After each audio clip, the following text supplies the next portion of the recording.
Hi hello வணக்கம். நாம் இப்போ எதை பற்றி பார்க்க போகிறோம் பார்த்தீங்கன்னா, நம்ம மொபைலில் இருக்க கேச்சஸ் ஃபைல், அதாவது ட்ராஷ் ஃபைல்னு சொல்லுவோம். அந்த ஃபைலை எப்படி நம்ம ரிமூவ் பண்ணுறது அப்படிங்கிறத வாங்க பார்க்கலாம். ஃபஸ்ட்டு செட்டிங்ஸில் உள்ள என்ட்ரு ஆகிக்கிங்க. செட்டிங்ஸில் ரேம் அண்டு ஸ்டோரேஜ் ஸ்பேஸஸ் இருக்கும்.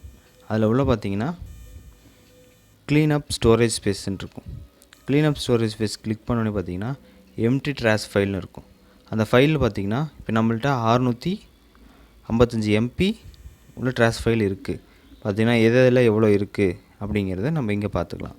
அதை நம்ம கிளியர் பண்ண போகிறோம். பார்த்திங்கன்னா க்ளீன் அப் ஆல் அப்படின்னு கொடுத்துட்டிங்கன்னா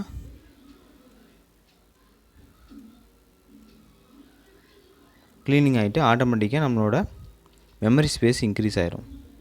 பார்த்திங்களா, இன்க்ரீஸ் ஆகிடுச்சு.